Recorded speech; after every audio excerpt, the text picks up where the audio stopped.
ओम नमो भगवते वासुदेवाय। ओम नमो भगवते वासुदेवाय। ओम नमो भगवते वासुदेवाय।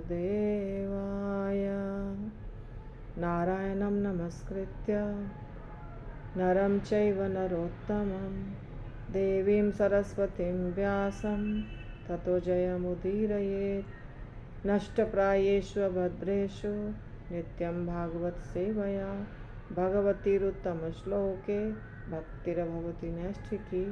कृष्णाय वासुदेवाय देवकीनन्दनाय च नन्दगोपकुमाराय गोविन्दाय नमो नमः। श्रीमद्भागवतम पहला स्कंद 12वां अध्याय 20वां नंबर श्लोक। एष दाता शरण्यश्च यथा हि औषी नरः शिबिः यशो वितनिता स्वानां दौष्यन्ति इव यज्वनाम। शिला प्रभुपाद के द्वारा ट्रांसलेशन परपोर्ट और शब्दार्थ। शिला प्रभुपाद की जय। एषः यह बालक दाता दानी, शरण्यः शरणागतों का रक्षक, च तथा यथा जिस तरह, ही निश्चय ही, औशीनरः उशीनर नामक देश का, शिवि शिवि, यशः यश, वितनिता फैलाने वाला, स्वानाम स्वजनों का, दौष्यन्ति इव दुष्यंत के पुत्र भरत की तरह, यज्वनाम अनेक यज्ञ संपन्न करने वालों का। यह बालक सुप्रसिद्ध उशीनर नरेश शिबि की तरह उदार, दानवीर तथा शरणागतों का रक्षक होगा। यह अपने कुल के नाम तथा यश को उसी तरह फैला देगा जिस तरह महाराज दुष्यंत के पुत्र भरत ने किया था। तो युधिष्ठिर महाराज को ब्राह्मण गण बता रहे हैं परीक्षित महाराज के बारे में कि परीक्षित कितना बड़ा राजा होगा, कितना गुणवान होगा। तो 2-3 उदाहरण दिया उन्होंने। इसके पहले भी दिया कि भगवान राम की तरह। पिछले श्लोक में बताया था कि इक्ष्वाकु की तरह जीवों का पालन करने वाला होगा और भगवान राम की तरह प्रतिज्ञा में दृढ़ होगा। ये 2 गुण बताए थे, ब्राह्मणों ने बताया था।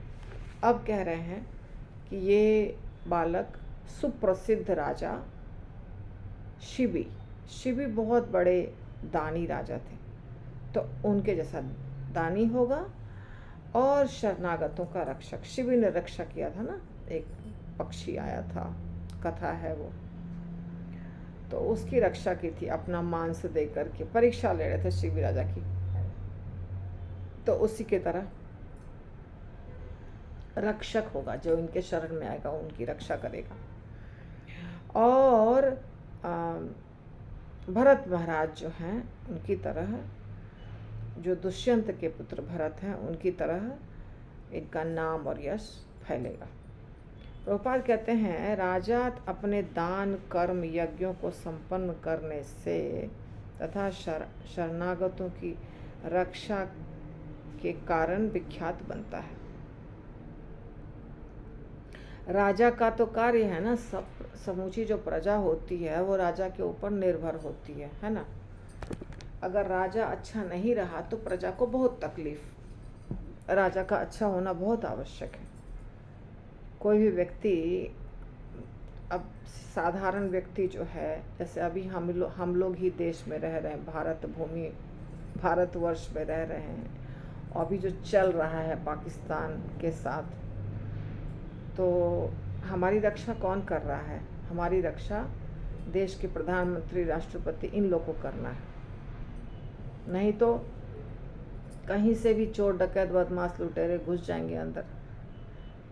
तभी लोकतंत्र है। परंतु जब राजतंत्र था तो राजा की ड्यूटी बनती थी अपने देश के सारे नागरिकों की रक्षा करना, धार्मिक कार्य करना, यज्ञ करना, दान देना, कोई मुसीबत में है तो उसको मदद करना, न्याय करना।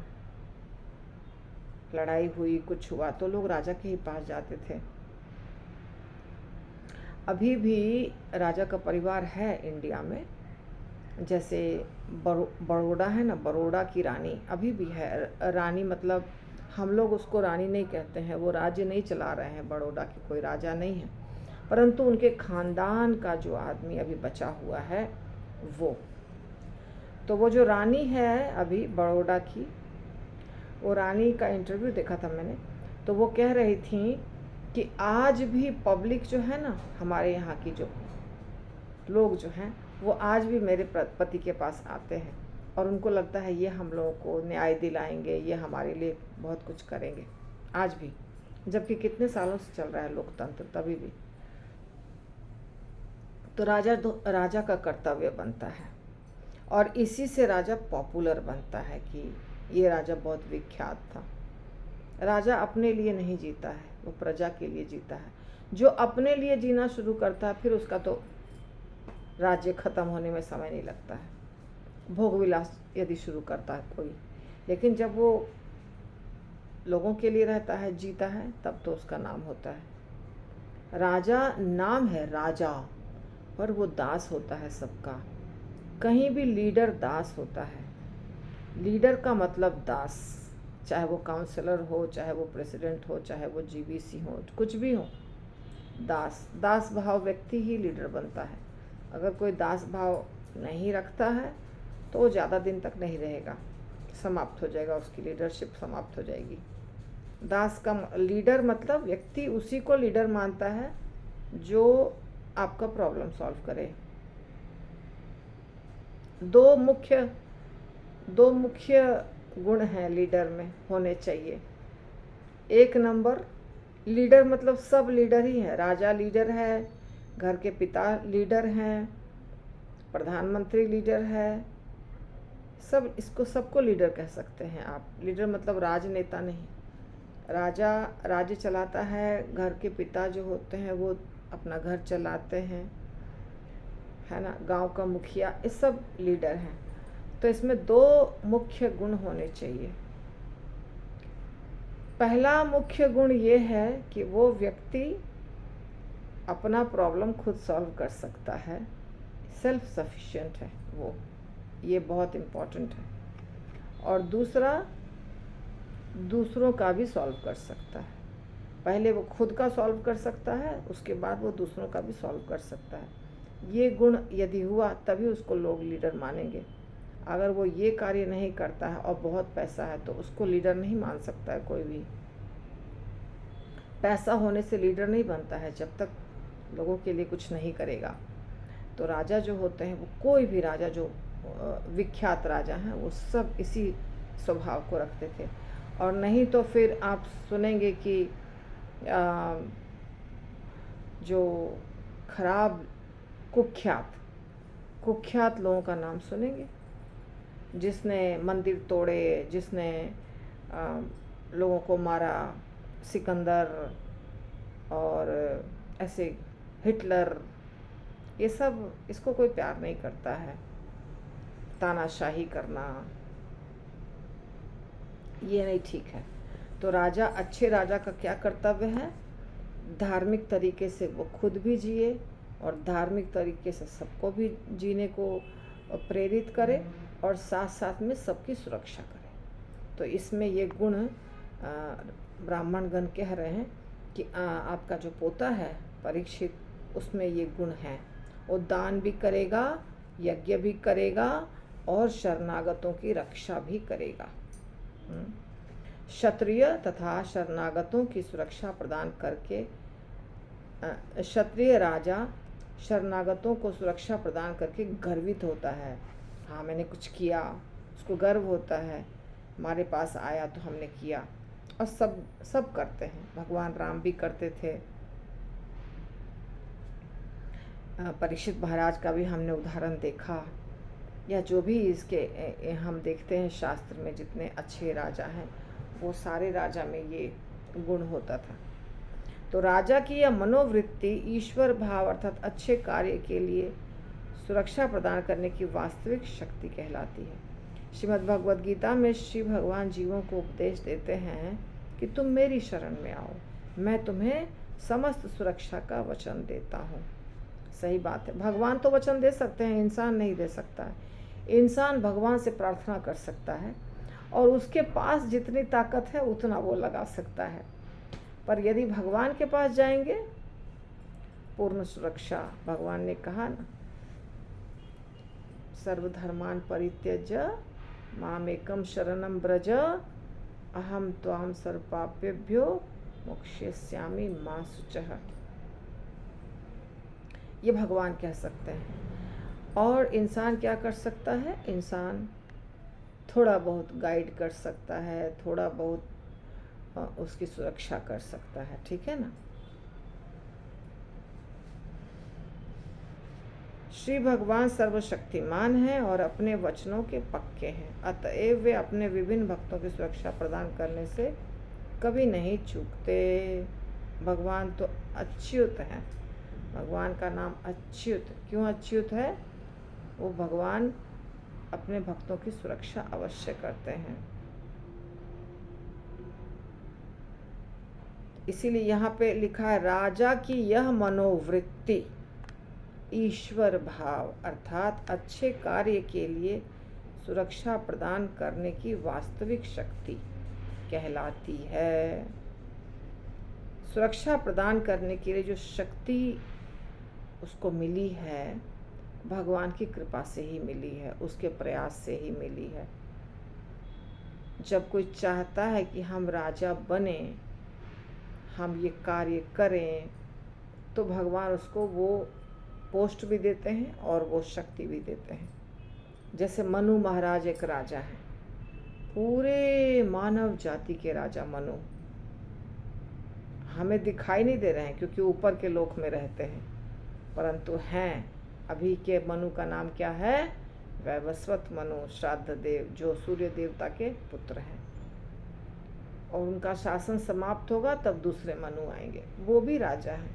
ब्रह्मा जी, वो भी एक तरह से सेवक हैं या राजा ही हैं, पूरे ब्रह्मांड की देखभाल करते हैं। कोई समस्या होती है तो उनके पास जाते हैं लोग। जनक हैं, सृष्टिकर्ता हैं। तो इस प्रकार से जिम्मेदारी लेता है व्यक्ति, लीडर जो होता है जिम्मेदारी लेता है और भगवान उसको शक्ति देते हैं। राजा में श्री भगवान का प्रतिनिधि होने के कारण अपने प्राण की बाजी लगाकर भी शरणागत की रक्षा करने की प्रवृत्ति होनी चाहिए। उशीनर नरेश महाराज शिवी, अब ये कथा शुरू हो गया, शिवी महाराज की कथा। शिवी महाराज और ययाति ये दोनों घनिष्ठ मित्र थे। तो जो महाराज शिवी सहित स्वर्ग पहुंचने में समर्थ हुए थे। महाराज शिवी को ज्ञात था कि मृत्यु के पश्चात उन्हें स्वर्गलोक जाना है और इसका वर्णन महाभारत में हुआ है। शिवी इतने दानी थे कि वे स्वर्गलोक में प्राप्त अपने स्थान ययाति को देना चाहते थे। ययाति और शिवी क्या थे? मित्र। तो शिवी बहुत दान करते थे, तो उनके पास पुण्य था। पुण्य देते हैं लोग, पुण्य को संकल्प करके आप दे सकते हैं किसी को। तो इसीलिए महाराज शिवी चाहते थे कि मेरा मित्र है ना, वो स्वर्गलोक पहुंच जाए, ययाति। लेकिन ययाति ने स्वीकार नहीं किया। ययाति अष्टक तथा अन्य महर्षियों के साथ स्वर्गलोक गए। ऋषियों के पूछे जाने पर ययाति ने स्वर्ग जाते समय उनसे शिवी के पुण्य कर्मों का वर्णन किया, बताया। दोस्त थे तो बताया। तो ययाति पहुंच गए, लेकिन ययाति पहुंचे किसके साथ? ऋषि मुनियों के साथ पहुंचे। उसमें एक का नाम दिया अष्टक। लेकिन ययाति ने बताया शिवी महाराज के बारे में कि शिवी महाराज कितने दानी हैं, कितने अच्छे हैं। तो वे यमराज की सभा के सदस्य बने जो उनके पूज्य देव थे। जैसा कि श्रीमद् भगवद गीता से पुष्ट होता है, देवताओं का उपासक देवलोक को जाता है। है ना। यान्ति देवव्रता देवान, पितॄन् यान्ति पितृव्रता, भूतानि यान्ति भूतेज्या, यान्ति मद्याजिनो अपि माम। यान्ति देवव्रता देवान, तो ये याति देवता के पूजक थे, इसीलिए वो कहे। यमराज जी को आप ये मत समझिए कि वो भी देवता ही है। यमराज जी देवता है, उनकी सेवा है कनेक्टेड मृत्यु लोक से, पर है वो देवता। तो यमराज जी के पार्षद बने ये ययाति। और जब वे पृथ्वी पर विद्यमान, अतएव महाराज शिव उस लोक में परम वैष्णव ज्ञानी यमराज। आप 12 महाजन में नाम अगर आप देखिएगा तो उसमें यमराज जी का भी नाम है। यमराज जी 12 महाजन में से एक हैं। तो यमराज जी बहुत अच्छे वैष्णव हैं, महाजन हैं। जब वे पृथ्वी पर विद्यमान थे तब वे शरणागतों के रक्षक और दानी के रूप में विख्यात थे। ययाति भी, शिवी भी। तो शिवी यहाँ बनते हैं यमराज जी के पार्षद।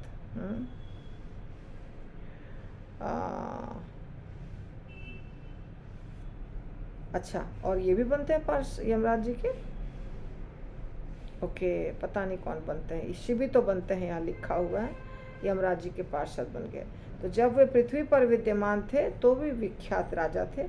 तो एक उनके साथ एक घटना घटी है जिसका वर्णन है। एक बार स्वर्ग के राजा इंद्र ने बाज का रूप धारण किया। बाज बन गया इंद्र, टेस्ट करने के लिए। और एक कबूतर, कबूतर कौन बना? अग्निदेव। इंद्र के कहने पर ही ये लीला हुई। अग्निदेव बन गए कबूतर और बाज बन गया इंद्रदेव, बन गए बाज। और कबूतर, इस कबूतर ने बाज द्वारा, मतलब कबूतर का पीछा बाज कर रहा था। और कबूतर छोटा प्राणी है। कबूतर जाके महाराज शिवी के गोद में बैठ गया। अब बाज चाहता था कि राजा कबूतर को गोद से बाहर फेंक दे ताकि मैं उसको मारूं। राजा ने कहा, शॉर्ट में लिखा है प्रभुपाद ने बहुत, राजा ने कहा कि नहीं, ये तो मेरे शरण में आया है, मैं इसको कैसे तुम्हारे हाथ दे दूं मरने के लिए। तो नहीं माना, बाज मानने के लिए तैयार ना था। बाज बोलता ये तो मेरा भोजन है, तो मैं तो इसको मारूंगा, खाऊंगा ना, तो मैं थोड़ी पाप कर रहा हूँ, ये मेरा भोजन है और आप मुझे मेरा भोजन नहीं दे रहे हैं, रोक रहे हैं। राजा ने कहा ठीक है, तो इतना तुमको मांस ही तो खाना है ना, एक कबूतर के बराबर, एक कबूतर के बराबर तुमको दूसरा मांस दे देता हूँ, तुम वो खा लो, इसको छोड़ दो, ऐसा बोला राजा ने। बाज ने नहीं माना। तो इसके बाद राजा ने कहा मैं अपने शरीर से दूंगा मांस। तो बाज बोला ठीक है, दीजिए। एक तराजू के पलड़े पर कबूतर को बिठाया, दूसरे पलड़े पर मांस काट के देना शुरू किया। अब देते जा रहा है और ये तो लीला थी और बराबर ही नहीं हो रहा है, इक्वल ही नहीं हो रहा है। काट काट कर रखते जा रहे हैं राजा। कबूतर का कितना बड़ा साइज होता है, हो जाना चाहिए था बराबर, लेकिन नहीं रहा। कबूतर हमेशा भारी रहा। अंत में राजा खुद चढ़ गए तराजू पर कि बराबर हो जाए, तब जाके देवता प्रसन्न हुए। टेस्ट ले रहे थे इंद्र देवता, वो तब प्रसन्न हो गए और तब प्रकट हो गए और बताया सब कुछ, मैं इंद्र हूँ। बाज ने बताया, और ये कबूतर जो है ये अग्निदेव है, तुम्हारी ख्याति बहुत ज़्यादा थी, तो हम जानना चाहते थे कि सच में तुम इतने बड़े दानी हो या ऐसे ही नाम है। लेकिन हमने देख लिया कि तुम तो सच में इतने बड़े दानी हो। ठीक है, इसके बाद उन्होंने आशीर्वाद दिया और देवर्षि नारद मुनि ने भी महाराज शिवी के दान और शरणागत की रक्षा के लिए उनके कार्यों का गुणगान किया और उन्होंने अपने राज्य के मनुष्यों के तुष्टि के लिए अपने पुत्र की बलि दे दी। इस प्रकार बालक परीक्षित दान और संरक्षण के विषय में दूसरा शिवी बनेगा। ओके, ये लास्ट पार्ट ना मैं आपको बाद में कल बता दूंगी क्योंकि टाइम हो चुका है 20 मिनट। ग्रंथराज श्रीमद् भागवतम की जय।